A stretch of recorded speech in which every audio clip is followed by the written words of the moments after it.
Meus amigos, minhas amigas, uma boa noite para todos nós.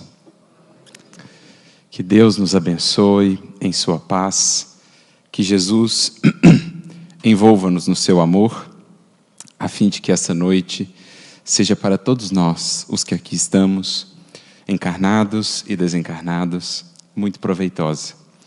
Que o nosso coração, desde já, possa se conectar à alegria do Evangelho, à esperança que transborda da palavra solar do Cristo, do consolo ou ao consolo que nos chega do Espiritismo, bendita doutrina em nossas vidas, e que assim, conectados, mente e coração, a essas luzes que o Senhor nos tem ofertado para a nossa caminhada, possamos nos renovar e sair daqui mais inspirados para as lutas que nos competem no dia a dia.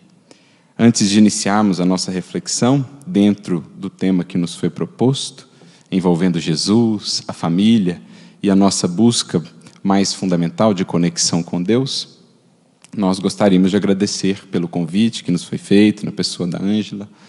Enfim, foi possível atender ao convite, aqui estamos pela primeira vez em Batatais, desde já agradecendo pelo carinho dos corações amigos que aqui se fazem presentes, esperando poder retribuir de alguma maneira com as reflexões que compartilharemos. Para tanto, vamos recorrer a uma frase de um grande teólogo, escritor cristão, chamado G.K. Chesterton, que certa feita disse, e essa frase, desde a primeira vez em que a pudemos ler, ela nos tocou profundamente pela magnitude da reflexão a que nos projetou. Ele dizia: a coisa mais extraordinária do mundo é um homem comum, uma mulher comum e seus filhos comuns. É uma frase que, no primeiro momento, causa-nos até um certo impacto. O que ele quer dizer com isso? E é aí que a gente vai recorrendo às ferramentas que já nos visitaram o coração e a mente, para podermos alcançar a magnitude do que ele está a nos dizer. Ainda mais quando estamos aí de posse do conhecimento espírita, que nos ajuda a compreender o que está por detrás, do ponto de vista espiritual, os bastidores espirituais da formação de uma família. Chesterton era católico em sua visão, talvez não tivesse todo o alcance que o Espiritismo nos proporciona, explicando-nos esses antecedentes espirituais de um projeto reencarnatório, do projeto de um lar.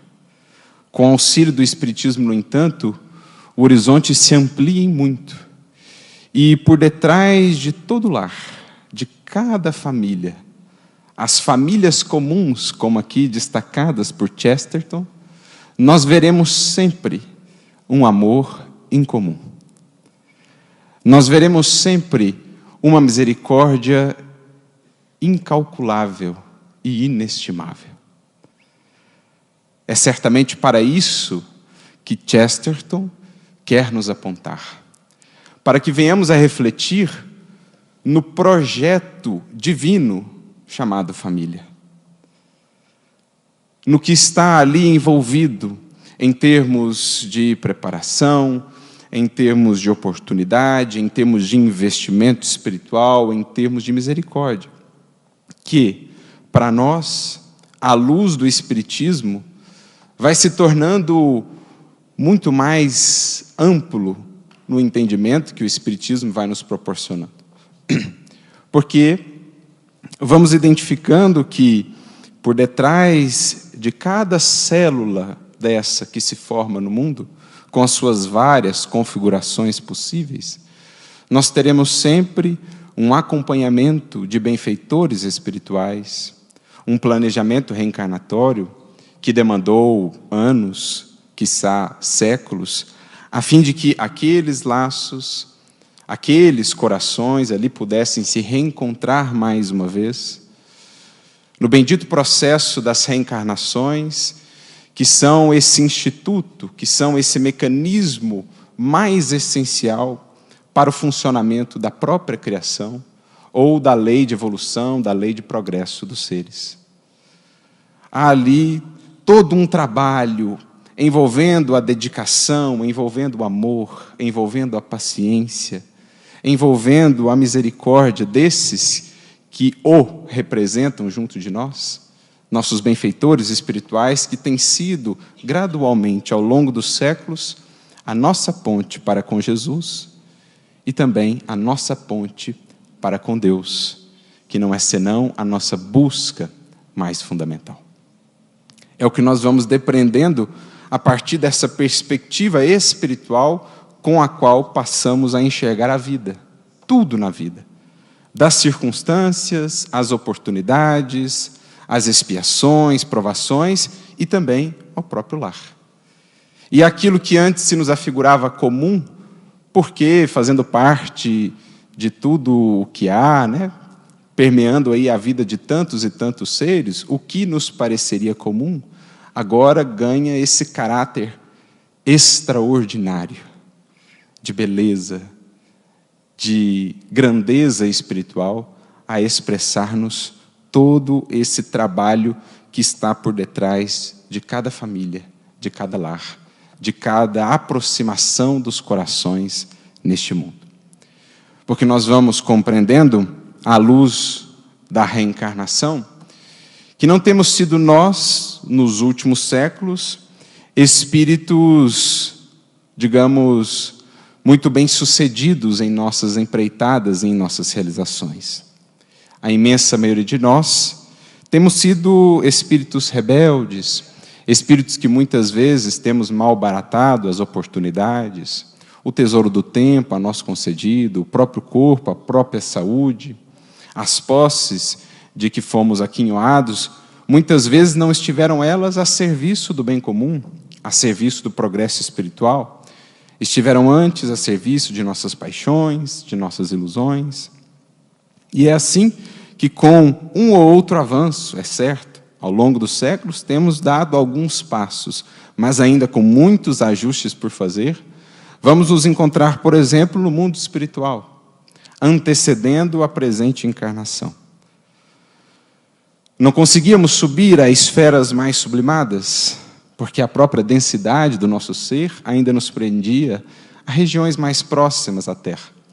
Não conseguimos alçar voos mais altos do espírito, a planos mais sublimes da criação, porque algemas, laços vigorosos ainda nos prendiam à terra, à crosta, com os seus dramas, com as suas lutas, com a necessidade da reencarnação. Nos víamos, portanto, a imensa maioria de nós no mundo espiritual, quando desencarnamos em nossa última romagem pela matéria, nos víamos ali dentro de nós mesmos a lidar com os nossos purgatórios, a lidar com, muitas vezes, o inferno existencial que criamos para nós mesmos, carregando conosco culpas, remorsos, arrependimentos tardios. No entanto, quando entendemos esse cenário, mais bela ainda se faz a misericórdia divina em nossas vidas.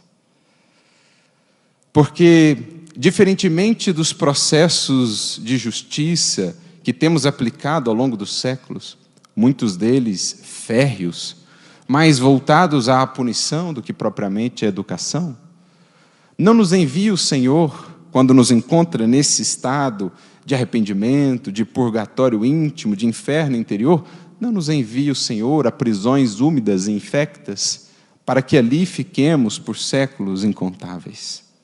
Pelo contrário, esclarece-nos Emmanuel que ordena o Senhor da vida apenas a troca de vestimenta carnal e o retorno à matéria sob a bênção do esquecimento, na composição de um novo núcleo familiar, para que possamos nos redimir perante nós mesmos e uns perante os outros. Vejamos o maravilhoso mecanismo por meio do qual opera a providência divina, essencialmente misericordiosa. Ao invés de nos lançar simplesmente a essas prisões exteriores, a processos de punição sem finalidades propriamente educativas, ordena o Senhor, pelos mecanismos da própria lei, e sob a tutela de benfeitores que nos amparam os destinos, orienta o Senhor que planos sejam elaborados, projetos sejam traçados para reaproximar os corações que coletivamente se equivocaram ou se comprometeram. É certo que reencontraremos também alguns corações que já têm se afinizado conosco no transcurso dos séculos, representando benditas simpatias ou afinidades de nossa alma. Mas, sobretudo, nesse núcleo de redenção que passa a consistir o lar, passamos a entendê-lo como tal, ali estaremos juntos daqueles com os quais muitas vezes temos nos equivocado. Nós para com eles, eles para conosco. Trocam-se as vestimentas, mudam-se os cenários, as latitudes e longitudes na terra. No entanto, os propósitos são sempre os mesmos. As experiências surgirão naquele núcleo, junto daqueles corações, para que cada espírito ali colocado pela providência divina possa melhor analisar-se, conhecer-se, para então libertar-se. Está estabelecido assim um novo núcleo redentor, que é para nós o conceito que gostaríamos de estabelecer em torno do que é o lar, do que é a família. Corações reunidos a partir desse processo, desse mecanismo misericordioso da lei divina, que traz ainda esse acréscimo, aliviando-nos em muito o fardo dos reajustes, em nos propiciando o esquecimento do passado, que não é propício, que não é mesmo necessário no momento, seria antes um peso excessivo, demasiado, portanto a misericórdia deixa-o arquivado nas memórias do Espírito, para que mais tarde possamos lidar mais claramente com essa lembrança, mas dá-nos o esquecimento, dá-nos esse novo cenário, para que os espíritos que ali estiverem nesse curso mais intensivo de convivência, a partir dessa própria convivência, possam prosseguir naquele que é o objetivo primordial de todo espírito: avançar em direção a Deus, estabelecendo gradualmente, no transcurso dos evos, uma relação, uma conexão cada vez mais estreita com a fonte de toda vida, com a fonte de todo amor. Para isso, no entanto, para que isso se dê, ensinam-nos os Espíritos, nós precisamos de convivência. Nós precisamos de interação.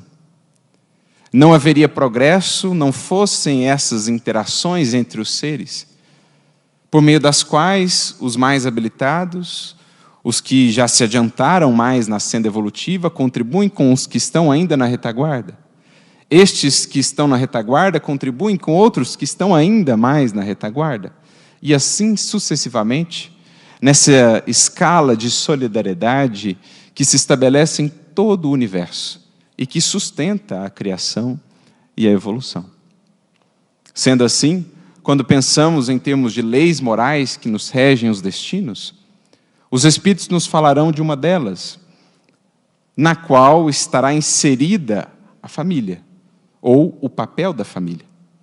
Num sentido mais amplo, tratam os Espíritos da lei de sociedade, da qual a família é uma representação em menor escala, curso mais intensivo, uma microsociedade na qual gradualmente vamos nos capacitando para vivermos de maneira cada vez mais profícua, cada vez mais benéfica na grande ou na macro-sociedade. É assim que os Espíritos, na questão de número 774 de O Livro dos Espíritos, vão dizer a Kardec, quando este lhes indaga a respeito da finalidade da família, dos laços sociais, os Espíritos dirão que para que o indivíduo possa progredir, para que o espírito possa progredir, necessário se faz que ele conviva, que ele estabeleça essas relações. Afinal de contas, o próprio Kardec chegou a dizer: a pedra de toque de qualquer vício ou de qualquer virtude está na convivência ou na lei de sociedade. Então os Espíritos dizem, para que o Espírito possa progredir buscando o seu destino último, sua finalidade maior, que é a comunhão com Deus, precisa ele passar por esse intercâmbio junto a outros espíritos. E o intercâmbio mais específico que se estabelece nesse núcleo redentor, que é o lar, favorece, digamos, o desenvolvimento de laços mais amplos com outros espíritos para além daquele círculo mais estreito. É como se ali ele tivesse, o espírito, um estudo de caso, ele tivesse uma atuação, um curso mais intensivo, né, em menor escala, habilitando-se pouco a pouco, ao longo das várias encarnações, para que passe a considerar, então, a família universal, a grande família humana. Até lá, no entanto, é preciso aprendamos primeiro a como conviver de maneira útil, de maneira sã, de maneira pacífica, com alguns poucos corações que o Senhor colocou ao nosso lado. Por isso eles dizem, os laços de família mais apertados tornam os laços sociais. Ajuda-nos a extrair melhor as possibilidades de evolução dos laços que vamos estabelecendo em sociedade, desde que aprendamos a bem conviver na microsociedade do lar. Por isso, na questão subsequente, questão 775, Kardec indaga aos espíritos sobre as consequências do relaxamento dos laços familiares para a sociedade como um todo. Em outras palavras, se a família não estiver sendo bem compreendida em sua função, se a vivência no lar não estiver sendo bem cultivada, bem experienciada, quais as consequências disso para a sociedade como um todo, para a grande família humana? Dizem os espíritos, um recrudescimento do egoísmo. Se vemos, portanto, o egoísmo agraçar com tanta força ainda em nossas sociedades, a traduzir-se em suas várias feições, da corrupção, à indiferença, ao interesse pessoal e tantas outras formas em que se manifesta, é porque talvez não estejamos compreendendo tão bem a finalidade desse núcleo redentor onde o Senhor nos colocou. E aqui entra o grande papel do Espiritismo enquanto doutrina educativa, do Evangelho enquanto caminho libertador para as consciências e para os corações, para que consigamos transformar o nosso lar verdadeiramente numa célula de regeneração da sociedade, de onde partam todos os dias para a convivência junto às outras pessoas, corações mais lúcidos, mais conscientes dos seus deveres, das suas tarefas junto aos seus irmãos. Só assim, à luz da compreensão que o Evangelho nos traz e nos pede, à luz dos novos sentimentos que o Cristo vem introjetando em nosso coração, e com o auxílio desse entendimento mais amplo que o Espiritismo nos traz, é que nos capacitaremos para que o nosso lar seja, desde já, um ponto de nucleação da nova sociedade que esperamos, da nova humanidade de amanhã, que será então regida por novos valores e princípios. A fraternidade em substituição ao egoísmo, o amor em substituição ao ódio, a consciência a substituir os preconceitos e a ignorância, a luz a substituir as expressões de sombra e de treva que ainda trazemos conosco.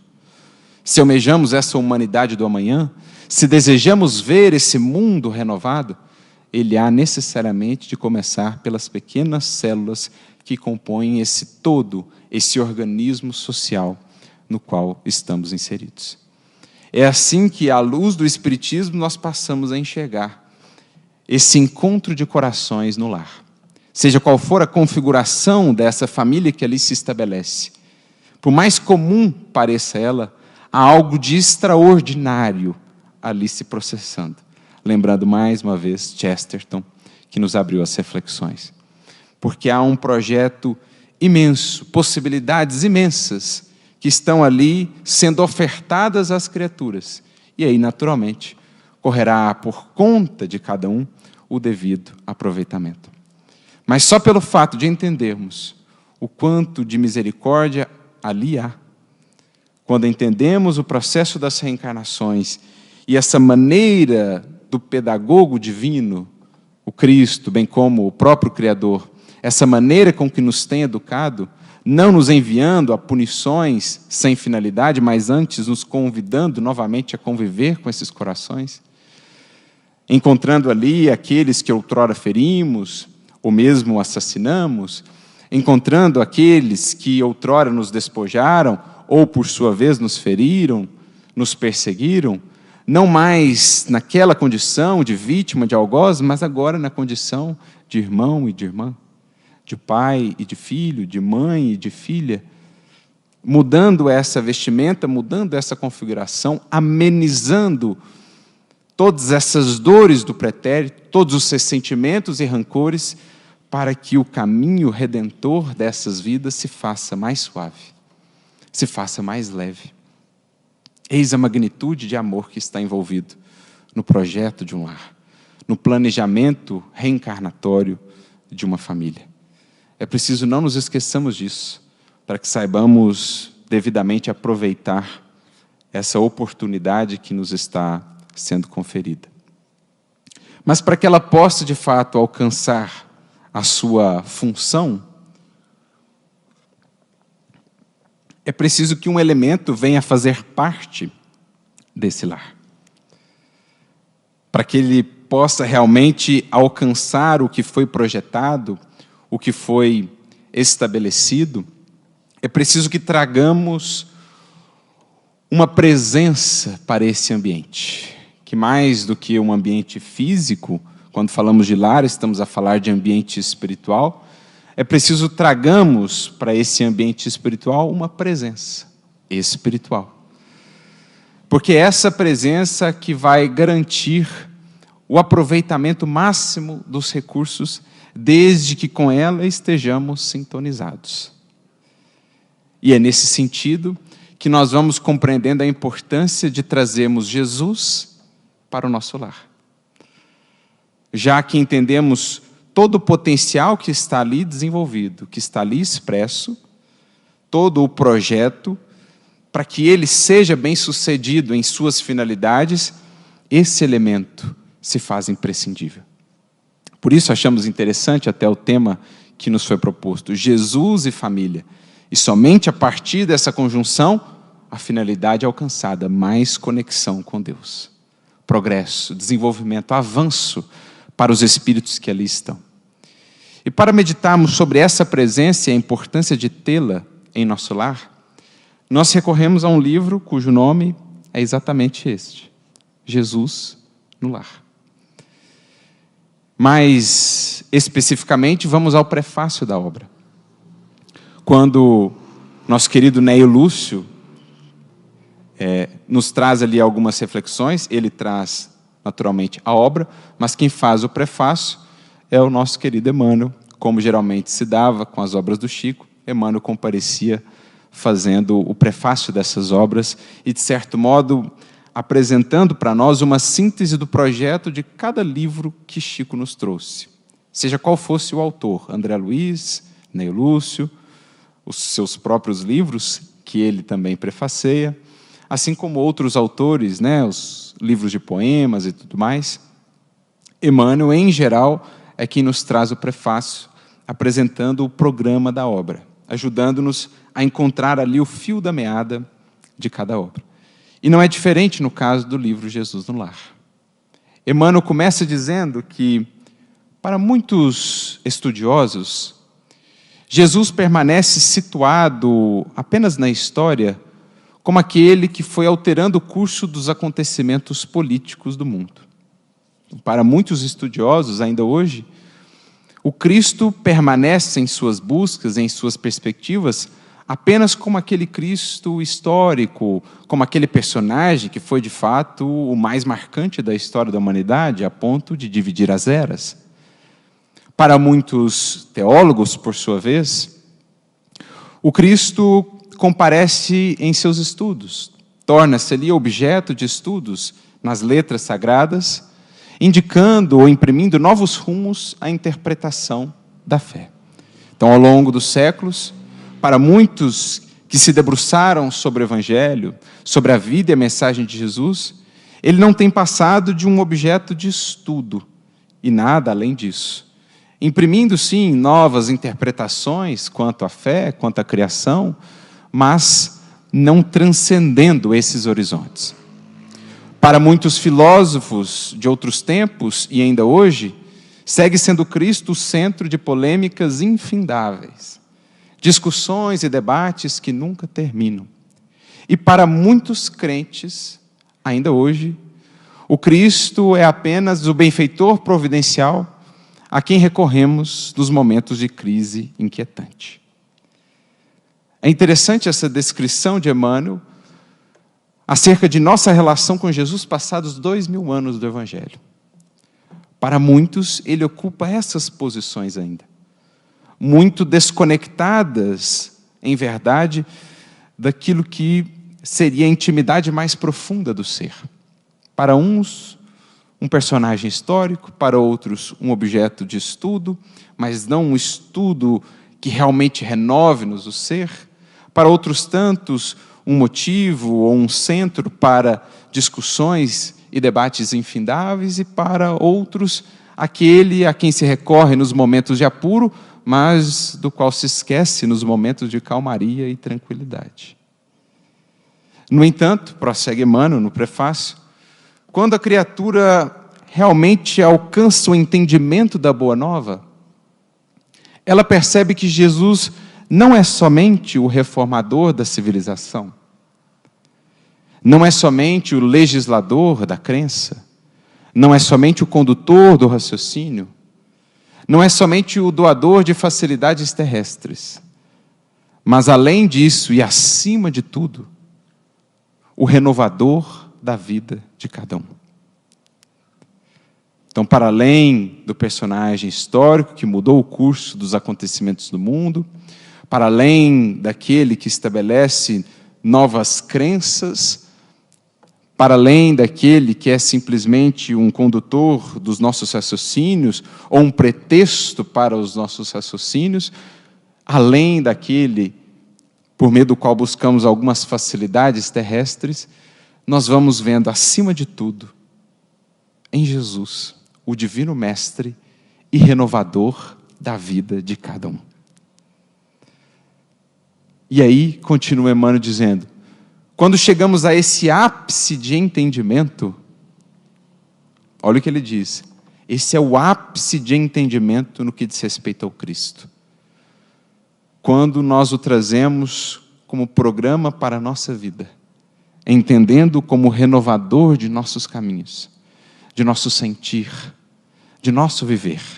Quando chegamos a esse ápice de entendimento, nós seguimos a respeitar o templo onde aprendemos, onde comparecemos, mas de maneira nenhuma nos deteremos apenas aos formalismos mais convencionais do culto exterior, da adoração. Nós o traremos daí por diante, Jesus, para o convívio em nosso lar. Nós faremos do nosso coração uma ponte ou uma porta, por meio das quais possa o Cristo chegar até o nosso lar. E ali ele passa a atuar, diz Emmanuel, controlando-nos as paixões, corrigindo-nos os impulsos, as posturas, inspirando-nos as palavras. Ali o Cristo passa a ser o elemento de renovação daquele núcleo redentor, que é o lar, onde os corações foram ali agregados pela providência divina, para que interajam novamente na bênção desse reencontro, nas separações que se fazem necessárias. Agora, a esse projeto, junta-se esse elemento absolutamente essencial, para que todo esse empreendimento, todo esse investimento de amor possa ser bem-sucedido. O Cristo. o Evangelho passa a ser soletrado neste lar. Passa a encontrar ali uma porta aberta. Pode ser que por ora apenas um coração a ele se abra, mas um caminho já estará se abrindo para todos os outros corações que fazem parte daquele conjunto.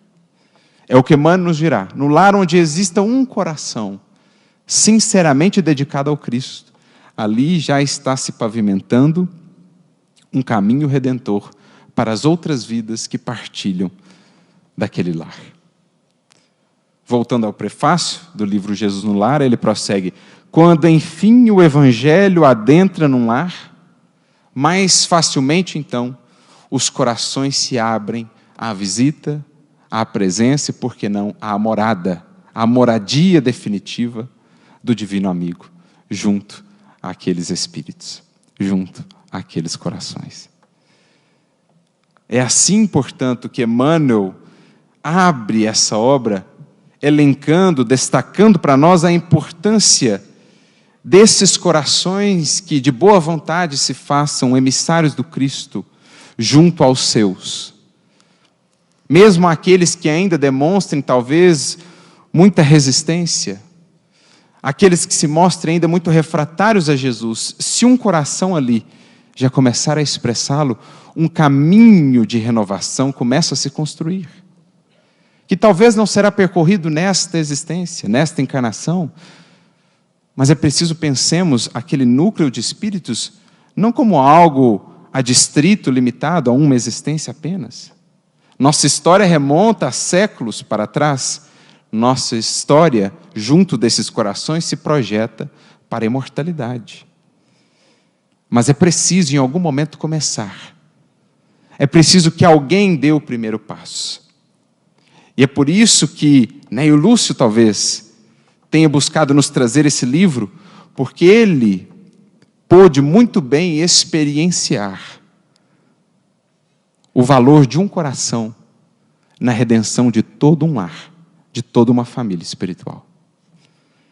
Porque nos recordemos, Neio Lúcio esteve presente naquele bonito romance de Emmanuel, chamado 50 anos depois, sob o nome de Neio Lúcius. Àquele tempo, avô de um espírito sublime, que mostrou-nos com imensa beleza, com tamanha grandeza, embora na singeleza ali de jovem donzela, o que é a vivência do Evangelho em plenitude. Estamos a falar de Célia Lúcius, que para aquele grupamento espiritual, grupamento familiar, foi o ponto de contato com Jesus. Ela foi a porta aberta, por meio da qual Cristo adentrou o destino daquele grupo familiar. Com anos de dedicação, de renúncia, de sacrifícios incontáveis, inomináveis, ela pôde pavimentar para aqueles corações ainda muito refratários ao Cristo um caminho luminoso, que depois, séculos afora, buscaram eles percorrer, ainda com dificuldades, ainda oscilantes, e não bastasse o testemunho que ela nos deu do valor de um coração a transformar todo um grupamento de espíritos, ela o fez mais uma vez.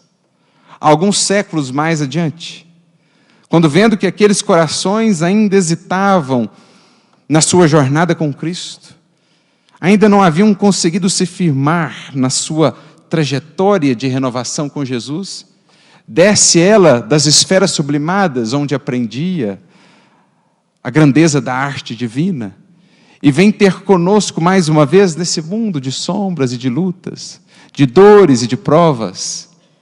Mais uma vez, na figura de uma singela donzela, espírito grandioso, Alcione, vem ser para aquele grupamento familiar a presença viva do Cristo. Por isso, quando Neio Lúcio se propõe a escrever uma obra chamada Jesus no Lar, não nos enganemos. Ele fala como quem pôde ver, in loco, ao vivo, o valor de um coração que em Cristo se transformou e que se tornou então esse elemento de conexão daquelas vidas com o Evangelho, daquelas vidas com Deus. Como poderíamos aqui também lembrar da presença sublime, da atuação apostolar de Lívia Lentulus junto à sua família espiritual, sendo para o senador, para o espírito com quem hoje tanto aprendemos, esse ponto de contato com Jesus. Ela, em 25 anos de renúncia, abriu para ele caminhos redentores, abrindo-os também para nós, que hoje usufruímos tantas bênçãos da sabedoria de Emmanuel. Tudo isso lá atrás começou com esse coração, que incompreendido, perseguido, humilhado, soube se engrandecer ainda mais, trazendo para o convívio naquele lar, nos seus silêncios, na sua renúncia, a presença augusta de Jesus.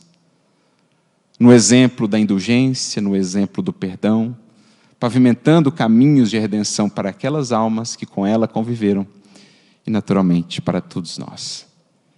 Essa é a importância do Cristo quando adentra um lar. Essa é a importância dos corações que queiram ser a porta que o permite entrar. Porque, dirá-nos Emmanuel, comentando um versículo do apóstolo Paulo, na sua primeira epístola a Timóteo, no capítulo 5, Paulo traz algumas orientações a Timóteo quanto à vivência familiar. Porque Paulo, logo que iniciou a tarefa, viu-se abraçando a família da humanidade inteira. Afinal de contas, não lhe foi possível estabelecer o tão sonhado lar, a família, com Abigail. Naquela encarnação, o projeto do Cristo para ele era outro. Timóteo, no entanto, por muito tempo ainda conviveu com a sua mãe, com a sua avó. Não temos informações se mais tarde chegou a estabelecer um lar. Provavelmente tenha seguido o mesmo caminho do apóstolo, dedicando-se integralmente à obra. No entanto, ainda assim, Paulo julga importante deixar para ele algumas orientações, até para o trabalho de apostolado que ele teria também, Timóteo, junto às outras comunidades, às igrejas que ele visitava. Paulo julga importante deixar algumas orientações sobre esse cuidado com a vivência familiar. Então, nesse capítulo 5, por exemplo, no versículo 4, no versículo 8, nós vemos indicações de Paulo a Timóteo e, portanto, a todos nós, sobre o cuidado que deveremos ter quanto à nossa família em nossa busca por servir a Jesus. Para que não estejamos assim tão focados no trabalho lá fora, junto à humanidade, junto aos sofredores, e esquecidos desses corações que morejam mais próximos de nós e que, por isso mesmo, têm ali questões mais intrínsecas conosco, ajustes a serem feitos. Por isso ele diz, no versículo 8 dessa epístola a Timóteo, que aqueles que esqueceram-se dos cuidados para com os seus, sobretudo os de sua família, negaram a própria fé. E pior é a sua condição do que a dos infiéis. O que Paulo quer dizer com isso? Melhor fora não conhecerem tudo o que já conheciam, porque em conhecendo tudo isso, postarem-se ou colocarem-se junto à família numa posição, às vezes, de indiferença, de tanta dureza, de tanta incompreensão, é, na verdade, acréscimo de responsabilidade àqueles que já conhecem a mensagem de Jesus. No versículo 4 desse capítulo 5, da Epístola a Timóteo, ele convida a todos nós para que exerçamos piedade para com os nossos, para com a nossa família, a expressar essa compreensão, esse tato, essa indulgência, essa paciência. E quando vai comentar essa fala de Paulo, Emmanuel, no livro Pão Nosso, capítulo 117, numa mensagem intitulada Em Família, ele vai nos dizer que a luta em família é problema fundamental da redenção do homem na terra. problema fundamental. Se nós nos esquecêssemos de muitos outros deveres para com o exterior, para com o mundo, mas estivéssemos plenamente atentos aos deveres para com a família, muito já teríamos feito. Porque, diz-nos aqui Emmanuel, é o problema mais fundamental que nos trouxe aqui de volta. Claro que esse problema, a relação com aqueles que ali estão junto de nós, ele aponta para o objetivo maior, o nosso progresso, a nossa ascensão para Deus. Mas se estivermos atentos a isso, muito já estaremos fazendo em nossa encarnação. Para que não estejamos assim tão distraídos, voltando-nos apenas para a atuação exterior, longe do lar, o que muitas vezes acaba por ser uma fuga, é preciso voltemos o nosso olhar para esse trabalho mais fundamental, para que então até estejamos mais conscientes, mais preparados para o trabalho que nos convida lá fora, junto aos sofredores, junto à sociedade em maior escala. Bom pregador e mau servidor, sobretudo servidor no lar, são duas condições que não se coadunam, nos dirá Emmanuel nessa mesma mensagem. Então ele diz que é problema fundamental da redenção do homem na terra. E por quê? E aí ele nos traz uma pergunta que transborda a lógica. Daquelas perguntas assim, em que não há saída. Ele diz, como nos tornarmos benfeitores de 100 ou de 1000 criaturas, se ainda não aprendemos a ser úteis a 4 ou 5 criaturas que partilham conosco do mesmo teto? Qual é a ilusão que por vezes construímos, acreditando que estaremos servindo às multidões, muitas vezes num anseio até de vaidade, distanciados das 4 ou 5 criaturas às quais o Senhor, pelos próprios mecanismos da vida, nos colocou ali, na convivência diária. É mais do que óbvio para qualquer criatura que analise a questão um pouco mais a fundo, que são eles o curso inicial. São eles quem nos haverão de ensinar o verdadeiro espírito de renúncia, de compreensão, de indulgência que deverá presidir os nossos atos para além das paredes do lar. Agora, se não existir isso naquele núcleo, naquele contexto, muito provavelmente o que julgamos serem virtudes nossas lá fora são ainda apenas a douradura de cobre. São apenas ainda um verniz. A paciência que julgamos ter com os outros, o espírito de sacrifício, de renúncia que julgamos ter para com os de fora, será mera ilusão se já não existir esse espírito e o mínimo dessa postura para aqueles que nos conhecem na intimidade, em nossas imperfeições, em nossas questões mais profundas. Então são, na verdade, convivências reveladoras, convivências capacitadoras, porque aprendendo a servir verdadeiramente, de coração, a 4 ou 5 criaturas, então o Senhor, mais cedo ou mais tarde, há de nos convidar a mais amplas expressões de serviço. Por isso, Emmanuel complementa esse primeiro parágrafo da mensagem, dizendo, essa é a indagação mais lógica que ressoa, que se apresenta para todos os discípulos sinceros do cristianismo. Ou começamos ali o curso do Evangelho, ou dele ainda estamos distantes. O que já julgamos serem conquistas, virtudes, que se expressam junto daqueles que vemos uma vez na semana, serão apenas casquinhas douradas às quais nos apegamos, mas que não resistirão ainda às pedras de toque da convivência mais íntima, da convivência mais estreita. E aí, mais adiante, nessa mesma mensagem, Emmanuel ainda prossegue dizendo, é imprescindível que nós consideremos a transitoriedade das experiências da matéria e que entendamos que não existem aí uniões casuais. Sobretudo a partir da visão que o Espiritismo nos traz, vamos compreendendo que não existem acasos nesses processos. Há sim planejamento, há sim todo um investimento. E que é preciso então saibamos aproveitar o que Emmanuel chama de campo sagrado, o campo sagrado do lar para a sementeira, para o desenvolvimento. Ainda que aí nos sintamos acabrunhados pela incompreensão, como muitos corações ao longo dos séculos, em suas tarefas, em suas jornadas, se sentiram. Lembramos-nos aqui já de Lívia, poderíamos nos recordar de Quinto Varro, lembramos-nos de Célia, de Alcione.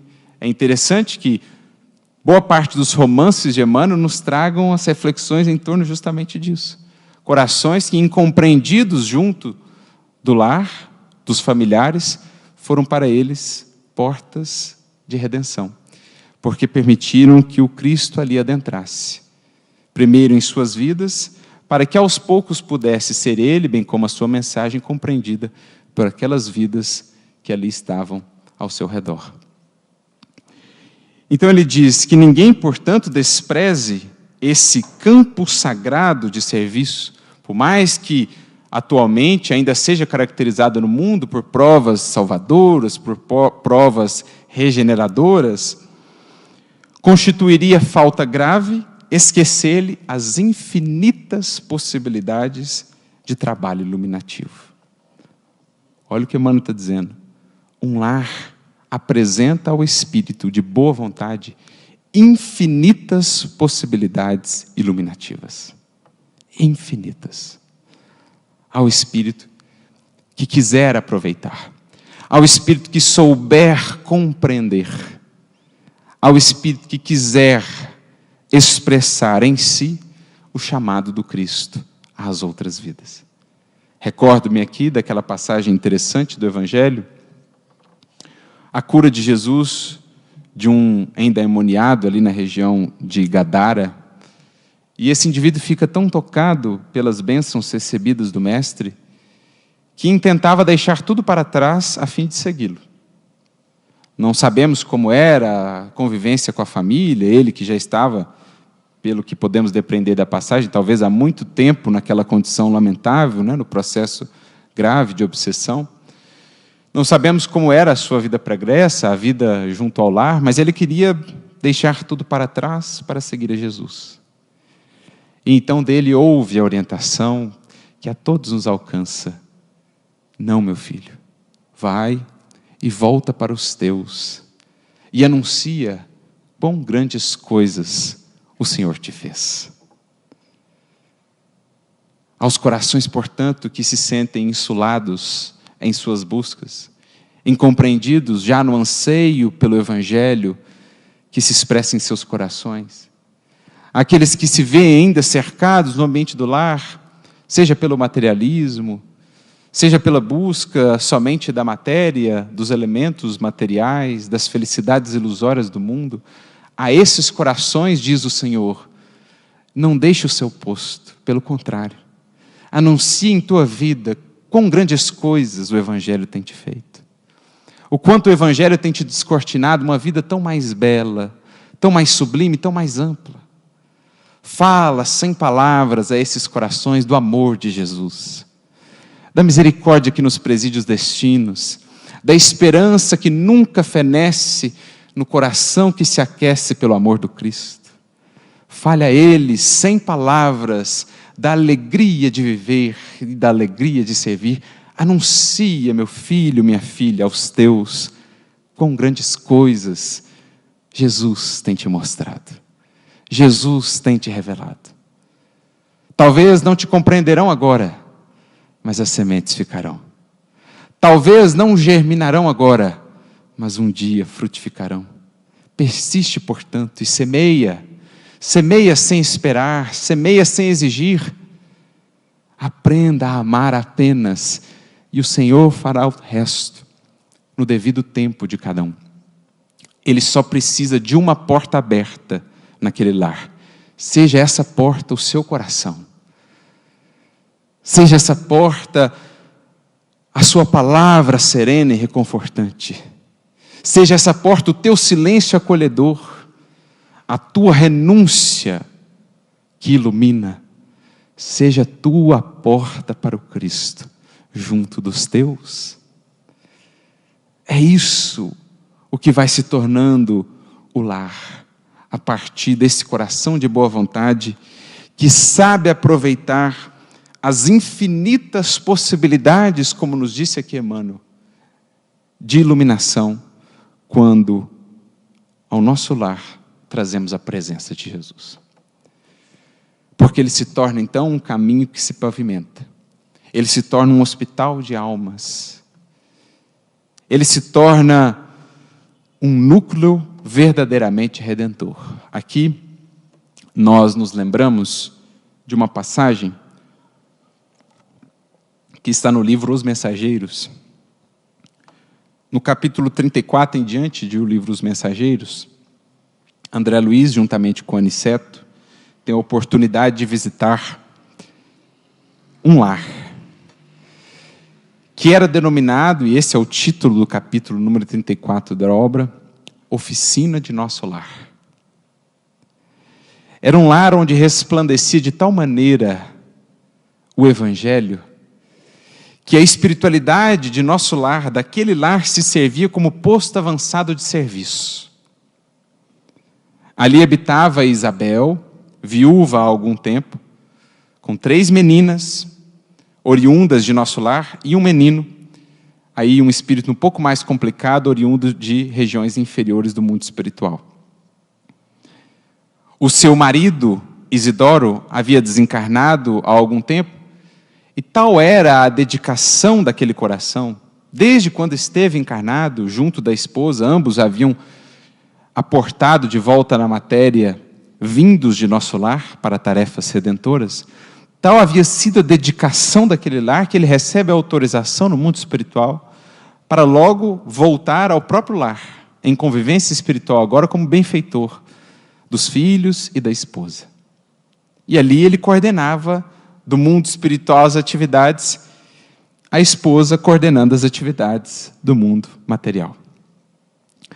André Luiz, então, chega nessa oficina de nosso lar, posto avançado, e impressiona-se com o montante de trabalho que se desenvolvia, o número de entidades que ali passavam, em trânsito, em serviço, vindo de nosso lar, voltando para nosso lar, e ele pôde acompanhar ali um momento de culto do Evangelho naquele lar.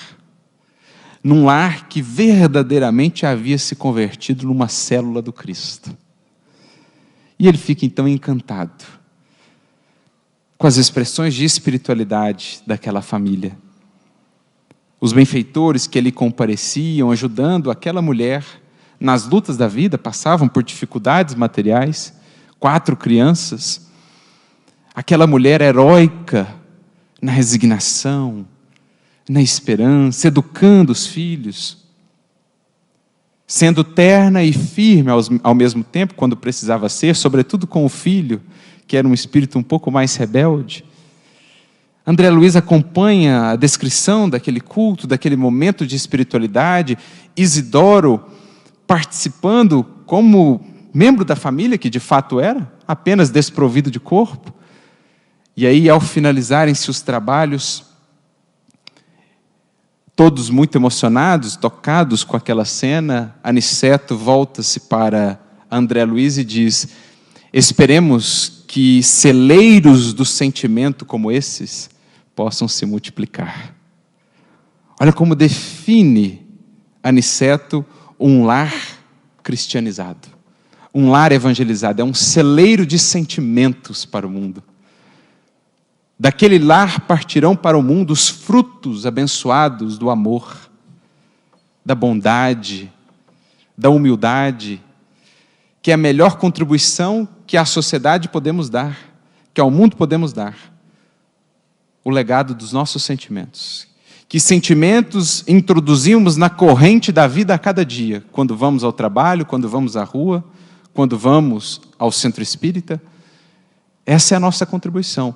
Tem sido o nosso lar um celeiro de sentimentos, porque é o que a espiritualidade mais deseja, que se multipliquem pelo mundo esses celeiros de sentimento, onde os corações ali possam ir gradualmente, em conjunto, transmutando o que era antes antipatia em sensibilidade, transmutando os ódios, mágoas e ressentimentos de outrora em espírito de amorosidade, de serviço, de indulgência e de bondade.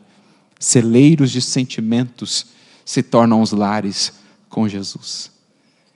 E ele ainda acrescenta: poderemos construir no mundo novas indústrias, novos arranha-céus, erguer estátuas e cidades, mas sem a bênção do lar, André Luiz, a felicidade verdadeira nunca existirá. Sem a bênção do lar, edificado nesses sentimentos, a felicidade verdadeira, duradoura no mundo, será ainda algo a ser alcançado. Horizonte apenas vislumbrado. E aproveitando a ocasião, André inclusive registra o comentário de um espírito, de uma senhora que ali estava dizendo: bem-aventurados aqueles que cultivam a paz doméstica. Bem-aventurados aqueles que conseguirem converter o seu lar num celeiro de sentimentos. Que seja um coração a iniciar o estudo do Evangelho ali. Que seja um coração a acender a luz da Boa Nova naquele ambiente espiritual. Já estará ali pavimentando esses caminhos de transformação.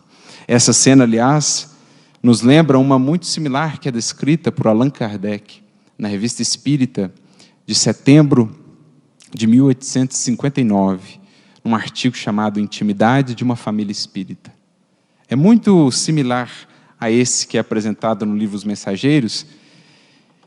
Kardec descreve o caso também de uma viúva, nesse caso com 2 filhos, um jovem de 17 anos, uma moça, uma menina de 6 anos. Há 3 anos, se não me engano, ela se encontrava nessa condição de viúva, o marido havia desencarnado, e também, como no caso lá de Isidoro, ele, do mundo espiritual, seguia convivendo com a família.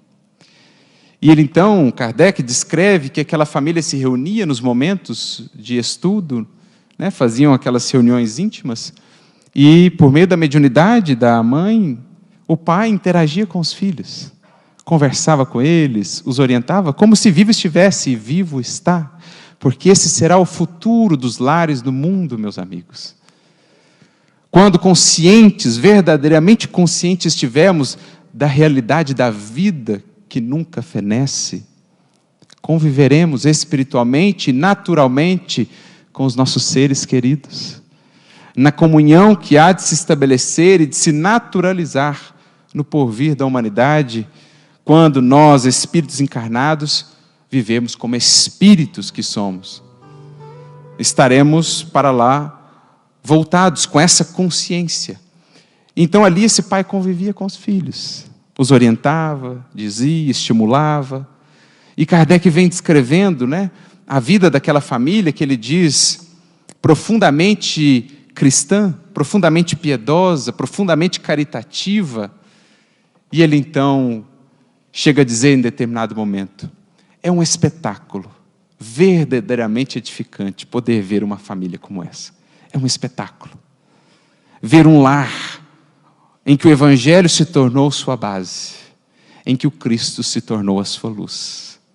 É para isso que nos aponta Jesus, é para isso que nos aponta o Consolador, ajudando-nos a compreender não somente a construção física, os corpos e personalidades transitórias que ali se reúnem, mas, acima de tudo, um encontro de espíritos nas tramas do destino, sempre regido pela misericórdia infinita de nosso Criador.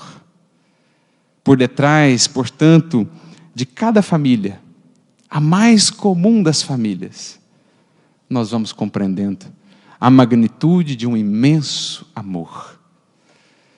Infinitas possibilidades que se abrem aos espíritos que ali trabalham, que ali voltaram para a luta. Novos corpos, novos cenários, a bênção do esquecimento a propiciar a renovação. Mas todo esse projeto, todo esse grandioso investimento, que não nos enganemos, envolveu espíritos que nos acompanham há séculos, com um profundo amor, tudo isso em vão terá sido se o Cristo, vivo e ativo, não conseguirmos ali introjetar. Seja o nosso coração, portanto, meus amigos, minhas amigas, o caminho por meio do qual Ele poderá chegar àqueles que amamos. O maior preço talvez nos será pedido, mas nós conhecemos ao Cristo. E é natural, portanto, que mais se peça de nós. Se Ele tanto nos tem dado, o que será esse pouco a mais a nosso pedido, em termos de renúncia e de compreensão? Que possamos lembrar das palavras de Jesus, aquele que um dia queria segui-lo, deixando tudo para trás, inclusive os deveres sagrados para com a família. Lembremos-nos do Cristo, quando a Ele disse, e a todos nós nos disse: não, meu filho, não, minha filha, vai e volta para os teus, e anuncia para eles quão grandes coisas o Evangelho te fez, o Evangelho te tem feito. A todos nós, muita luz e muita paz, que Jesus seja em nosso coração a luz a se acender em nosso lar, para um porvir sempre e cada vez mais radioso para nós e para aqueles que tanto amamos. Que Jesus nos abençoe sempre.